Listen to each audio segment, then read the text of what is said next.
ಪ್ರಬಂಧ ಕಾನೂನು ಮತ್ತು ಶಾಂತಿ ಸುವ್ಯವಸ್ಥೆ ಕಾಪಾಡುವಲ್ಲಿ ಪೊಲೀಸ್ ಇಲಾಖೆಯ ಪಾತ್ರ.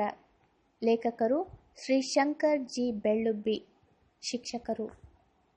ಬರ್ತ್ ಸರ್ಟಿಫಿಕೇಟ್ನಿಂದ ಡೆತ್ ಸರ್ಟಿಫಿಕೇಟ್ವರೆಗೂ ಮೈ ಚಾಚಿಕೊಂಡಿರುವ ಅವ್ಯವಸ್ಥೆಯನ್ನು ಸುವ್ಯವಸ್ಥೆಗೆ ತರುವಲ್ಲಿ, ಕಾನೂನು ಹಾಗೂ ಶಾಂತಿ ಸುವ್ಯವಸ್ಥೆಯನ್ನು ಕಾಪಾಡುವಲ್ಲಿ ಪೊಲೀಸ್ ಇಲಾಖೆಯ ಪಾತ್ರ ಅತ್ಯಂತ ಮಹತ್ವದ್ದಾಗಿದೆ. ಇಂದಿನ ಆಧುನಿಕ ಯುಗದಲ್ಲಿ ಪೊಲೀಸರಿಗೆ ಒಂದು ಸ್ಪಷ್ಟವಾದ ಕರ್ತವ್ಯ ಹಾಗೂ ಜವಾಬ್ದಾರಿ ಕೊಡಲಾಗಿದ್ದು, ಸದ್ಯಕ್ಕೆ ಪೊಲೀಸ್ ಇಲಾಖೆಯು ನಿರ್ವಹಿಸದೇ ಇರುವ ಕರ್ತವ್ಯವೇ ಇಲ್ಲ ಎಂದರೆ ತಪ್ಪಾಗದು. ಸಮಾಜದಲ್ಲಿ ಶಾಂತಿ ಸುವ್ಯವಸ್ಥೆ ಸ್ಥಾಪಿಸುವ ಸಲುವಾಗಿ ಪೊಲೀಸರ ಪಾತ್ರ 24/7 ಗಂಟೆಯೂ ನಿರಂತರವಾಗಿ ಇರುತ್ತದೆ. ಸಾರ್ವಜನಿಕರು ಹಬ್ಬ ಹುಣ್ಣಿಮೆಗಳನ್ನು ಆಚರಿಸುವಾಗ ಪೊಲೀಸರು ಅವರ ಭದ್ರತೆಯ ಸಲುವಾಗಿ ರಸ್ತೆಯ ಮೇಲೆ ನಿಂತು ಎಚ್ಚರಿಕೆಯಿಂದ ಗಸ್ತಿನ ಕರ್ತವ್ಯ ನಿರ್ವಹಿಸಬೇಕಾಗುತ್ತದೆ.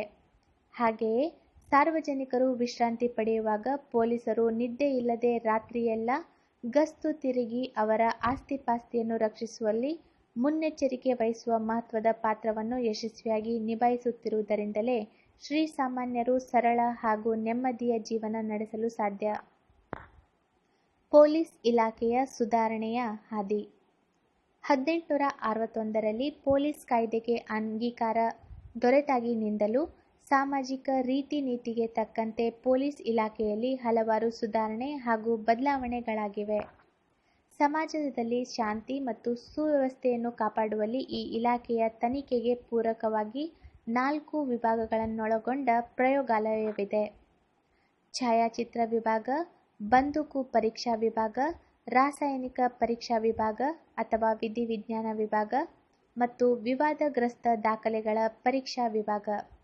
ಇಷ್ಟೇ ಅಲ್ಲದೆ ವಿಶೇಷ ಘಟಕಗಳಾದ ಕನ್ನ, ಕಳವು ಮತ್ತು ಕೊಲೆ ಪ್ರಕರಣಗಳ ಶೋಧನಾ ದಳ, ಮೋಸದ ಪ್ರಕರಣಗಳ ಪತ್ತೆ ದಳ, ಖೋಟಾ ನೋಟು ಮತ್ತು ಶಸ್ತ್ರಾಸ್ತ್ರಗಳಿಗೆ ಸಂಬಂಧಿಸಿದ ಪ್ರಕರಣಗಳ ಶೋಧನಾ ದಳ, ವಿಶೇಷ ವಿಚಾರಣಾ ದಳ ಹಾಗೂ ವೈರ್ಲೆಸ್ ವಿಭಾಗ ಮತ್ತು ಶ್ವಾನ ದಳಗಳು ಕೂಡ ಇಂದು ಸಮಾಜದಲ್ಲಿ ಕಾರ್ಯನಿರತವಾಗಿವೆ. ಪೊಲೀಸರ ಮೂಲಭೂತ ಕರ್ತವ್ಯಗಳು. ಸಮಾಜದಲ್ಲಿ ಪೊಲೀಸರು ನಿರ್ವಹಿಸಬೇಕಾದ ಕರ್ತವ್ಯಗಳನ್ನು ಕೆಪಿ ಆಕ್ಟ್ ಕಲಂ 65, 68, 69 ಮತ್ತು 73ರಲ್ಲಿ ತಿಳಿಸಿದ್ದು, ಕೇಂದ್ರ ಮತ್ತು ರಾಜ್ಯ ಸರ್ಕಾರಗಳು ರಚಿಸಿದಂತಹ ಸ್ಥಳೀಯ ಮತ್ತು ವಿಶೇಷ ಕಾಯ್ದೆಗಳಲ್ಲಿ ಹೇಗೆ ವರ್ತಿಸಬೇಕೆಂದು ಹಾಗೂ ಕಾರ್ಯನಿರ್ವಹಿಸಬೇಕೆಂದು ತಿಳಿಸುತ್ತದೆ. ಅಪರಾಧಗಳನ್ನು ತಡೆಗಟ್ಟುವುದು, ನಿಯಂತ್ರಿಸುವುದು, ಸಮಾಜದಲ್ಲಿ ಶಾಂತಿ ಸುವ್ಯವಸ್ಥೆಯನ್ನು ಕಾಪಾಡುವುದು, ನಾಗರಿಕ ಜೀವ, ಸ್ವಾತಂತ್ರ್ಯ, ಆಸ್ತಿಯನ್ನು ರಕ್ಷಿಸುವುದು ಇವೇ ಮೊದಲಾದವು ಪೊಲೀಸರ ಮೂಲಭೂತ ಕರ್ತವ್ಯಗಳಾಗಿವೆ. ಪೊಲೀಸರು ನಿರ್ವಹಿಸಲೇಬೇಕಾದ ಕರ್ತವ್ಯಗಳು. ಇಂದಿನ ಬದಲಾಗುತ್ತಿರುವ ಪ್ರಗತಿಯ ಸಮಾಜದಲ್ಲಿ ಸಾಮಾಜಿಕ ಪರಿಸ್ಥಿತಿಯ ಸೂಕ್ಷ್ಮತೆಯನ್ನು ಅರಿತು ಕರ್ತವ್ಯ ನಿರ್ವಹಿಸಬೇಕು. ಪೊಲೀಸರು ತಮ್ಮ ಕರ್ತವ್ಯ ನಿರ್ವಹಿಸುವಾಗ ಎಲ್ಲ ರೀತಿಯ ಪ್ರಭಾವಗಳಿಂದ ದೂರವಿದ್ದು ನಿಷ್ಪಕ್ಷಪಾತಿಯಾಗಿಯೇ ಕಾರ್ಯನಿರ್ವಹಿಸಬೇಕು. ಸಮಾಜದಲ್ಲಿ ಪೊಲೀಸರ ಪಾತ್ರ ಸಾಂವಿಧಾನಿಕ ಕಾಯ್ದೆ ಕಾನೂನಿನ ಪರಿಮಿತಿಯೊಳಗೆ ಇರಬೇಕು ವಿನಾ ಸ್ವೇಚ್ಛೆಯಿಂದ ಕೂಡಿರಬಾರದು. ಕೆಲವೊಂದು ಸಂದರ್ಭಗಳಲ್ಲಿ ಪೊಲೀಸರು ನಿರ್ಜೀವ ಮತ್ತು ಜೀವಂತ ವಸ್ತು ವಿಷಯಗಳ ಮೇಲ್ವಿಚಾರಣೆ ಹಾಗೂ ನಿಯಂತ್ರಣವನ್ನು ಸಹ ಮಾಡಬೇಕಾಗುತ್ತದೆ. ಪೊಲೀಸರಿಗೆ ಕರ್ತವ್ಯ ನಿರ್ವಹಿಸಲು ವೃತ್ತಿಪರತೆ, ದಕ್ಷತೆ, ಪ್ರಾಮಾಣಿಕತೆ, ಸಾರ್ವಜನಿಕರೊಂದಿಗೆ ಸೌಮ್ಯ ವರ್ತನೆಯು ಅತ್ಯವಶ್ಯಕ. ಆಗ ಮಾತ್ರ ಇಲಾಖೆಯ ಗೌರವ, ನೈತಿಕತೆಯು ಇಮ್ಮಡಿಸುತ್ತದೆ. ಇಂದು ಸಮಾಜದ ಸ್ವಾಸ್ಥ್ಯವನ್ನು ಕದಡುತ್ತಿರುವ ಲೈಂಗಿಕ ಅಪರಾಧಗಳ ಬಗ್ಗೆ ಸಾರ್ವಜನಿಕರಲ್ಲಿ ಪೊಲೀಸರು ಜಾಗೃತಿಯನ್ನು ಮೂಡಿಸಬೇಕು. ಅಂತಹ ಅಪರಾಧಿಗಳಿಗೆ ಉಗ್ರ ಹಾಗೂ ಶೀಘ್ರ ಶಿಕ್ಷೆ ವಿಧಿಸಬೇಕು. ಹೀಗೆ ಸಮಾಜದಲ್ಲಿ ಅಪರಾಧಗಳು ನಿಯಂತ್ರಣದಲ್ಲಿ ಇಡಲು ಕೆಲವು ಬಾರಿ ವಿವಿಧ ಇಲಾಖೆಗಳು ಅಂದರೆ ಅಬಕಾರಿ, ಅರಣ್ಯ ಇಲಾಖೆಗಳು, ಸಾರ್ವಜನಿಕರು ಸಹಕರಿಸಬೇಕಾಗುತ್ತದೆ. ಪೊಲೀಸರ ಇಂತಹ ಅತ್ಯಧಿಕ ಕೆಲಸದ ಒತ್ತಡ ಸಾಮಾಜಿಕ ಸ್ವಾಸ್ಥ್ಯದ ದೃಷ್ಟಿಯಿಂದ ತರವಲ್ಲ. ಆದರೂ ಕೂಡ ಎಲ್ಲರಂತೆ ಮನುಷ್ಯರಲ್ಲವೇ?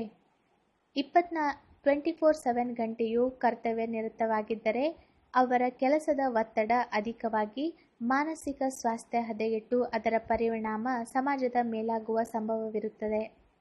ಸಾರ್ವಜನಿಕರು ಕೂಡ ತಮ್ಮ ಜಗಳ, ಘರ್ಷಣೆ, ತಂಟೆ ತಕರಾರುಗಳನ್ನು ಶಾಂತಿಯುತವಾಗಿ ಪೊಲೀಸ್ ಠಾಣೆಗಳ ಮೂಲಕ ಬಗೆಹರಿಸಿಕೊಳ್ಳಬೇಕು ವಿನಾ ಪೊಲೀಸ್ ಠಾಣೆಗಳಿಗೆ ಹೋಗುವುದೇ ತಮ್ಮ ಘನತೆ ಗೌರವಗಳಿಗೆ ಕುಂದು ತರುತ್ತದೆ ಎಂಬ ಭಾವನೆಯನ್ನು ಬೆಳೆಸಿಕೊಳ್ಳಬಾರದು. ಪೊಲೀಸ್ ಠಾಣೆಗಳಿರುವುದೇ ಸಾರ್ವಜನಿಕ ಸೇವೆಗಲ್ಲವೇ? ಸುಧಾರಣಾ ಹಾದಿಯಲ್ಲಿ ಇಲಾಖೆ.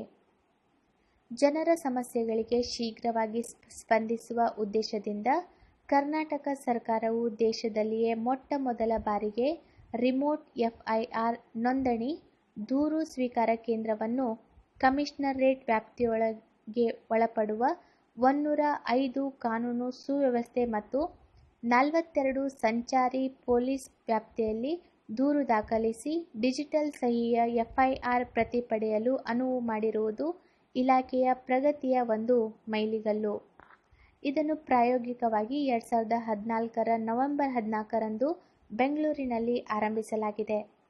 ಅಷ್ಟೇ ಅಲ್ಲದೆ ಸಾರ್ವಜನಿಕ ಹಿತದೃಷ್ಟಿಯಿಂದ ಪ್ರತಿಯೊಂದು ಜಿಲ್ಲೆಗಳಲ್ಲಿಯೂ ಪೊಲೀಸ್ ನಿಯಂತ್ರಣ ಕೊಠಡಿಗಳನ್ನು ನಿರ್ಮಿಸಿದ್ದು, ನಾಗರಿಕರ ಅನುಕೂಲಕ್ಕಾಗಿ 100, 101, 103, 1091, 1090 ಹಾಗೂ 1098 ಸಹಾಯವಾಣಿ ಉಚಿತ ದೂರವಾಣಿ ಕರೆ ಸೌಲಭ್ಯಗಳನ್ನು ಸಹ ನೀಡಿದೆ.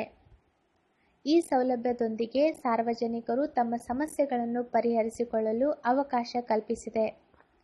ಒಟ್ಟಾರೆಯಾಗಿ ಹೇಳುವುದಾದರೆ, ಪ್ರಸ್ತುತ ಸಮಾಜದಲ್ಲಿ ಕಾನೂನು ಮತ್ತು ಶಾಂತಿ ಸುವ್ಯವಸ್ಥೆ ನಿರ್ವಹಣೆ ದಿನೇ ದಿನೇ ಸವಾಲಾಗುತ್ತಿದೆ. ಅಪರಾಧಗಳ ಸಂಖ್ಯೆ ಮಾತ್ರವಲ್ಲ, ವಿಭಿನ್ನ ಕಾರಣಗಳಿಗಾಗಿ ಕಾನೂನಿನ ನೆರವನ್ನು ಕೋರಿ ಪೊಲೀಸ್ ಇಲಾಖೆಗೆ ಬರುವವರ ಸಂಖ್ಯೆಯೂ ಅಧಿಕವಾಗಿದೆ. ಒಂದು ರಾಷ್ಟ್ರದ ಸುಸ್ಥಿರ ಅಭಿವೃದ್ಧಿಯಲ್ಲಿ ಶಿಕ್ಷಕರು, ವೈದ್ಯರು, ಇಂಜಿನಿಯರ್ಗಳಂತೆ ಪೊಲೀಸರ ಪಾತ್ರವೂ ಅಷ್ಟೇ ಮುಖ್ಯವಾಗಿದೆ. ಯಾವುದೇ ಒಂದು ಜನಾಂಗ, ಸಮಾಜವು ಸುರಕ್ಷಿತವಾಗಿ ನೆಮ್ಮದಿಯಿಂದ ಬದುಕುವ ಪ್ರಕ್ರಿಯೆಯಲ್ಲಿ ಪೊಲೀಸರ ಪಾತ್ರ ಮಹತ್ವದ್ದು. ಅಲ್ಲದೆ ಸಮಾಜದಲ್ಲಿನ ಅಪರಾಧಗಳನ್ನು ಕಡಿಮೆ ಮಾಡಲು ಒಳ್ಳೆಯ ವಿದ್ಯಾಭ್ಯಾಸ, ಜನರಲ್ಲಿ ಕಾನೂನು ಕಟ್ಟಳೆಗಳ ಅರಿವು ಅಷ್ಟೇ ಅಗತ್ಯ. ರಾಷ್ಟ್ರಪತಿಯಾಗಿದ್ದ APJ ಅಬ್ದುಲ್ ಕಲಾಂರವರು ಹೇಳಿದಂತೆ, ದೇಶದ ಭದ್ರತೆಗೆ ಅಪಾಯವನ್ನೊಡ್ಡುವ ಅಪರಾಧಿಗಳನ್ನು, ಆಕ್ರಮಣಕಾರಿಗಳನ್ನು ಪತ್ತೆ ಹಚ್ಚಲು ಅತ್ಯಾಧುನಿಕ ತಂತ್ರಜ್ಞಾನ ಕೇಂದ್ರ ಕಾರಾಗೃಹಗಳಿಂದಲೇ ಜಿಲ್ಲಾ ನ್ಯಾಯಾಲಯಗಳಿಗೆ ಆರೋಪಿಗಳನ್ನು ಹಾಜರುಪಡಿಸುವ ವ್ಯವಸ್ಥೆಯಾದ ಮಲ್ಟಿ ಮೀಡಿಯಾ ಕಾನ್ಫರೆನ್ಸಿಂಗ್ ವ್ಯವಸ್ಥೆಯು ಇಂದು ಪೊಲೀಸ್ ಇಲಾಖೆಗೆ ತುಂಬ ಅವಶ್ಯಕತೆ ಇದೆ.